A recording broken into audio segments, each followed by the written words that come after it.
It is a truth universally acknowledged that a single man in possession of a good fortune must be in want of a wife. However little known the feelings or views of such a man may be on his first entering a neighborhood, this truth is so well fixed in the minds of the surrounding families that he is considered as the rightful property of someone or other of the. Oh, I'm sorry. Okay, I'll drop the accent. Hi everyone, it's Audrey. Today, I want to talk a little bit about something more general than one novel. As you could probably guess, I adore British classics, especially from the 19th to the 20th centuries. But not only that, I'm also a big audiobook person. Whenever I'm reading a book, I don't just read it, I get an audiobook and listen to it in the car when I'm doing chores, and that's how I manage to get through books. And an audiobook really elevates the story. It makes it easier for you to get past some difficult dialogue you may have from authors like Charles Dickens or J.R.R. Tolkien, and also can just help you visualize the story better, hearing different voices and, capturing the emotion. So a great audiobook narrator can really bring a good story to a whole new level. And so today I thought I'd bring my love of audiobooks and combine it with my love of British classics. And today we're going to examine the top five British classics read by British actors.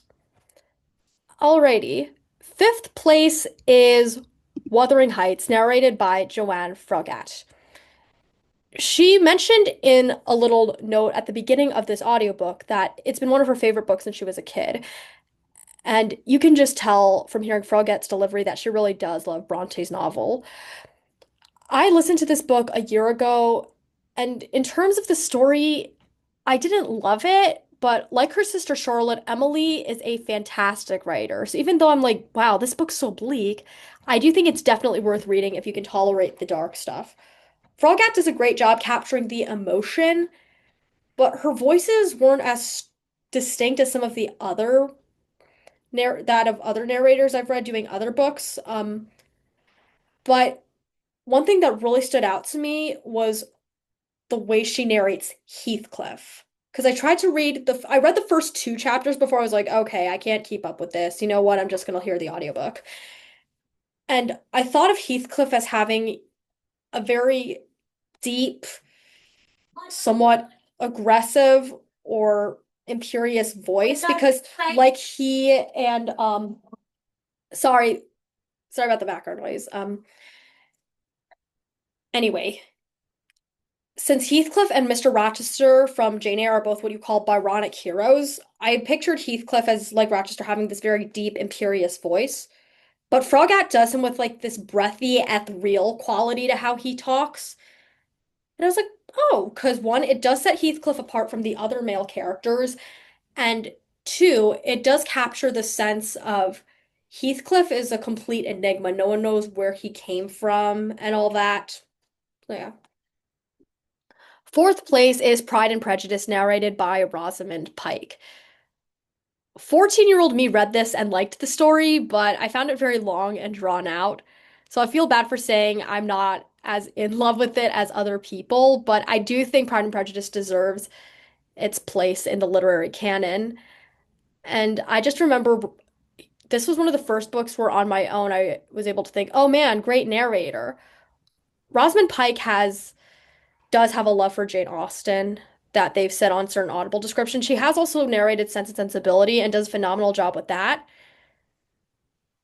So I think I probably would have had a harder time with Pride and Prejudice than I did if I hadn't listened to Pike narrate it, and she's just got it down pat as well. Mr. Collins is hilarious. I love her Lady Catherine voice. And so if you're looking for a good way to experience Pride and Prejudice, this is it. Third place is The Picture of Dorian Gray, narrated by Ben Barnes. I finished this very recently, and it had been on my to-be-read list for a while, partly because I've grown up knowing Ben Barnes as Prince Caspian from the Chronicles of Narnia. And so it's interesting to see him read a story that's very dark and, that's more gothic.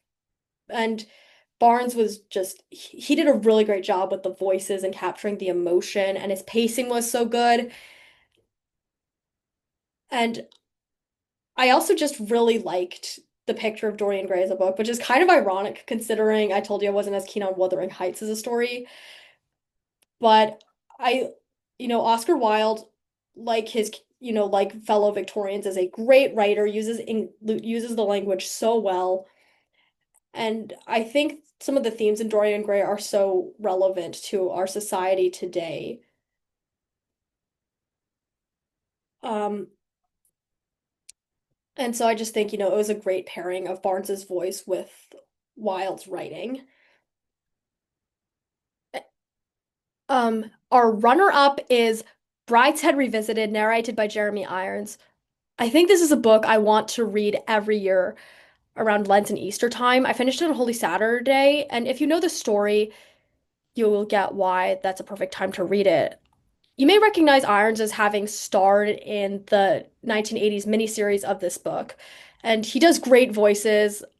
And there's one character in particular that talks kind of in this voice who always takes a breath. Okay, I can't do it, but you can probably get where I'm coming from. And okay, I know part of the reason why these books have been ranked the way they are is because of the story itself, instead of just the narrators. And with Brideshead Revisited, I would recommend it to anyone who asks me for book recommendations because one, I loved the way it explores Catholicism in the story, especially, I'm Catholic myself.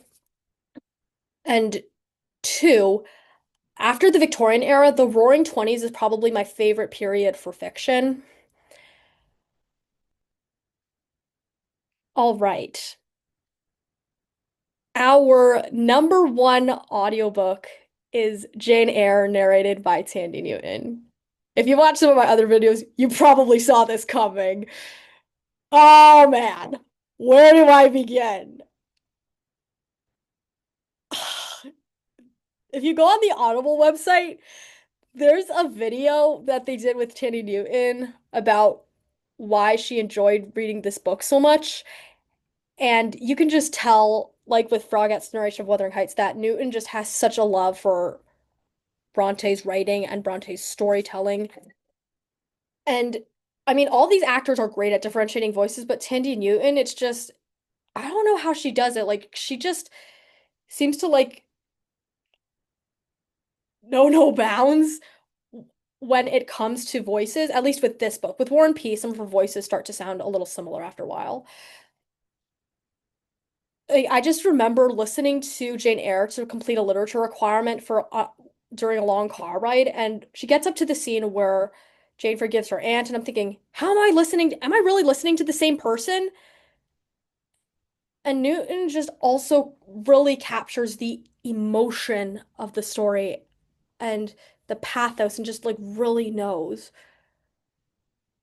what parts really need attention. And that's one of many reasons why the breakup, aka post-wedding scene between Rochester and Jane is my favorite part of the novel, is Newton just read it so, so well. Like I've when she, especially with Rochester, but like her voice starts like she didn't mean like this deep growly voice, so that's one minor critique with her narration, but like it's really rising and like you can hear like the emotion and the anguish from the way she did him, and like you could tell that Jane is more contained, and but at the same time her heart is also breaking as well. And I just remember hearing that scene and being like, oh, like I was just floored. And so I've listened because it's so good. I've just listened to it. I've listened to that scene so many times to the point where if you asked me to quote the text of that of Jane Eyre from I will be yours, Mr. Rochester, up into farewell forever, I could probably do it.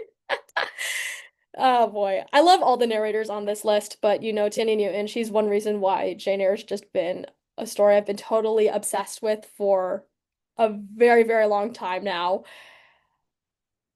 And I'm currently listening to her read War and Peace. I'm more than halfway through the book right now. Like she just, yeah, knows how to really engage a reader in a story that might otherwise be difficult for them to get through. So, if you're looking to read either for a good audiobook narration of Jane Eyre, Brideshead Revisited, The Picture of Dorian Gray, Wuthering Heights, or Pride and Prejudice, I would say pick the ones on this list. All right, and that is it for this video. Thank you so much for watching. Let me know in the comments if there are any audiobooks you really enjoyed and that you would recommend. And until next time, goodbye, or as the Brits say, cheerio.